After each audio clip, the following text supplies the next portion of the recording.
Hey everyone in the YouTube world, it's Craig from Flying Wheels. Welcome to my Flying Wheels YouTube channel. I own a car dealership and today's video is about my GMC Yukon GMC Sierra Denali.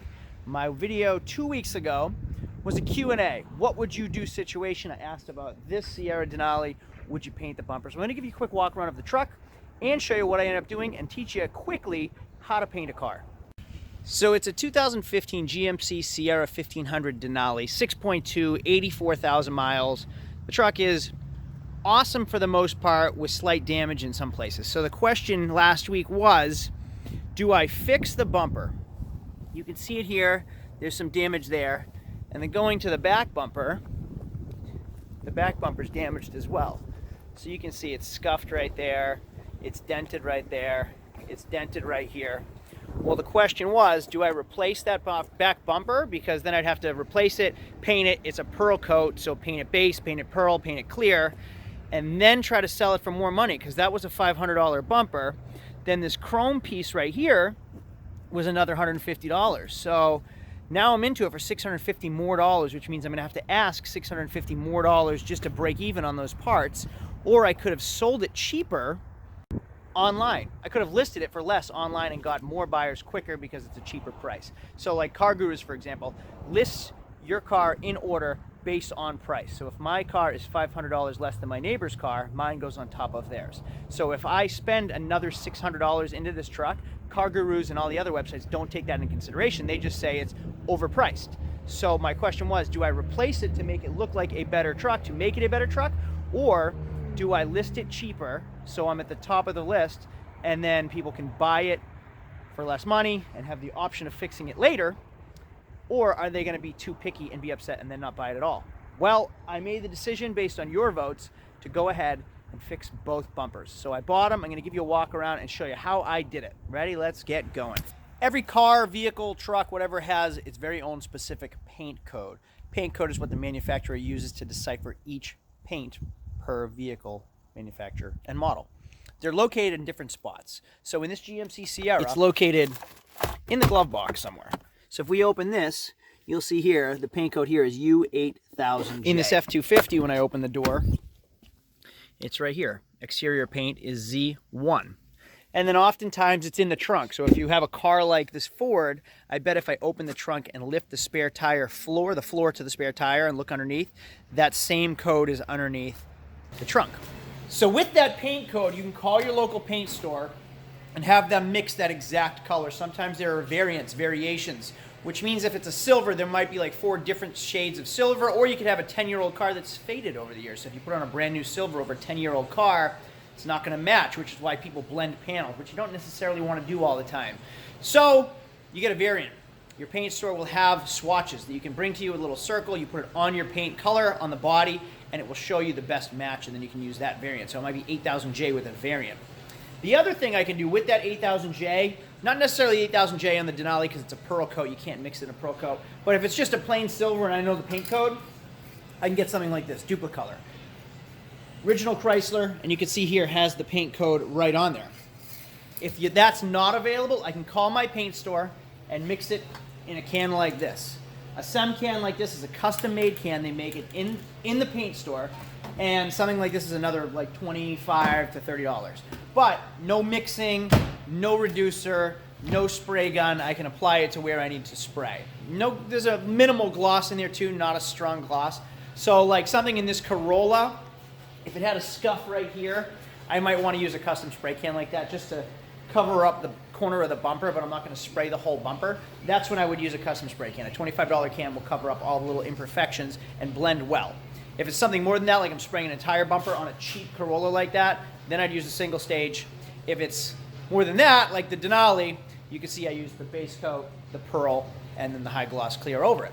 So I'm going to show you briefly how to paint the bumper. Ours is already done, but I'm going to show you how I did it, what I used. This is a tri-coat. So on the bumper, tri-coat is base coat, pearl coat, and then a clear coat. So we'll spray multiple coats of base, multiple coats of pearl, and then multiple coats of clear, one after another, not consecutively, like not right after each other, because then it'll get heavy and it'll sag and you'll see a lot of runs. But the first thing we'll do is the base coat. So Base coat doesn't have a lot of shine to it. You'll see here Denali base coat. The paint code is right there. I'll pour it in. And the other thing, when you look at the cans, they're self-explanatory. So they'll say what to use for a hardener or a reducer sometimes. So this is 1-to-1 ratio, reducer to the base. So 1-to-1 means if we're using 1 ounce or 2 ounces, we'd put 2 ounces of base, 2 ounces of reducer. Same thing when we go to the pearl coat. Now here's the pearl coat. It says the same, 1-to-1. So we'll do 2 ounces of pearl coat, 2 ounces of reducer. And then when we go to the clear, I have a universal gallon of clear because we spray so much that I'll just keep going to this over and over until it's overused, and then we'll go buy some more. This is 4 parts gloss to 1 part hardener. And that's how we spray it. You'll even see here it says 2 to 3 full wet coats, 10 to 15 minutes between coats. So most of the instructions are actually on the products themselves. When we spray them, we leave between 10 and 15 minutes per coat for everything. So the base coat dries pretty quickly because it's a 1-to-1 ratio. The reducer helps the base coat dry quickly. Then you can spray it. You don't want to wait too long, and then we go do the same process for the pearl and then the clear. Every 15 minutes, go back and do a coat. So if you're in your shop, you have a project going on, keep this project going on while you're working on something else, and every 15 minutes you can go back and do whatever you need to do to paint your product. The reducer is something like this, a universal reducer, medium dry, fast dry, slow dry. They have different products. Now the difference between, this is a pearl coat on it, pearl in the paint. When you see an Escalade or something that has a pearl, that's why it's called a tri-coat. A base coat, clear coat is a 2-stage. Base coat, clear coat, high gloss. And then the other option, which we do sometimes on a bumper or a small area, is a single stage. Can like this will be a single stage. Now a single stage has the clear in the paint. So we'll spray this, we'll mix this with a hardener and a reducer. And you can actually see the can on a single stage is 4-to-1, or with reducers 8-to-1-to-1. So we'll do 8 ounces of single stage, 1 ounce reducer, 1 ounce hardener. That's the difference. Now, a base coat, clear coat is a much better shine. That's what you'd see on a factory vehicle. A single stage is a cheaper product, significantly cheaper. I'll pay $30 for a single stage can versus $60 for base, $60 for pearl, and then plus the cost of gloss. So you'll see why people will use a single stage. It's a lot easier to work with. It's one and done. You spray 3-4 coats of single stage. You don't have to gloss it over it. So here's a spray gun. We have much better spray guns that we use, but you can buy something like this at Harbor Freight or on Amazon for $10. It's adjusting. Here you can adjust the fan size, the amount that comes out, and the air volume here. So you want to regulate it and get a feel for how you like to spray. If you have too little air, you're going to get too much paint and it's not going to apply well. If you have too much air, it's going to atomize too quickly. So you really want to try to regulate it to prevent that dull sheen or orange peel. If you're putting on too much, it can dissipate and then kind of fisheye too. So you really have to try to get a feel for your gun and how to apply. When I'm spraying, you do not want to fan your edges. So you don't want to fan your edges with your gun. You want to keep a solid wrist all the way across. So I'll typically hold the gun all the way across and then let go of the trigger. All the way across, let go of the trigger, and down. And you want to do a whole panel at once. All the way across from end to end. Multiple times. Don't use too much paint or it's going to get heavy, especially if there's metallic in it. Metallic, metal, it's heavy, it's going to run. So if you're spraying, especially on a single stage, metallic paint, it's going to run if you're putting on too much. So light coats, multiple light coats is how you want to do it.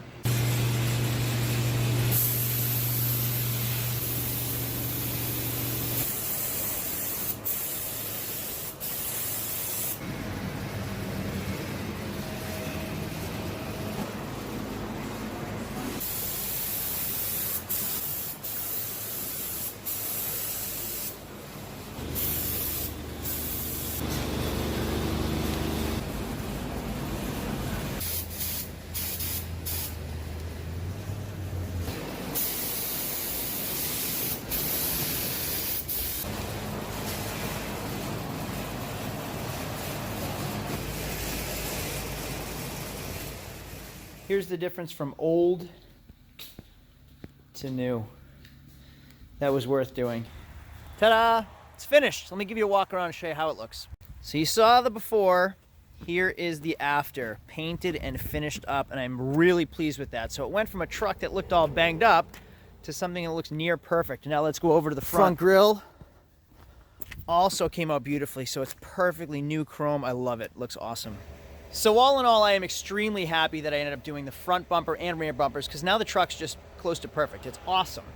And when you look at the inside, the rear seats look like they've never even been sat in. And like I said, it's a 2015 Denali with 84,000 miles, 6.2 liter. This is the best of the best pickup truck you can get. Why not spend the extra money and go all out, go the extra mile to make sure someone's getting an excellent truck? They may not want to do those rear bumpers, and now they're finished for somebody. Hey, guess what? It's up for sale now too. If anybody wants it, you can see it on our website at www.flying-wheels.com. I have an awesome Denali pickup truck for sale.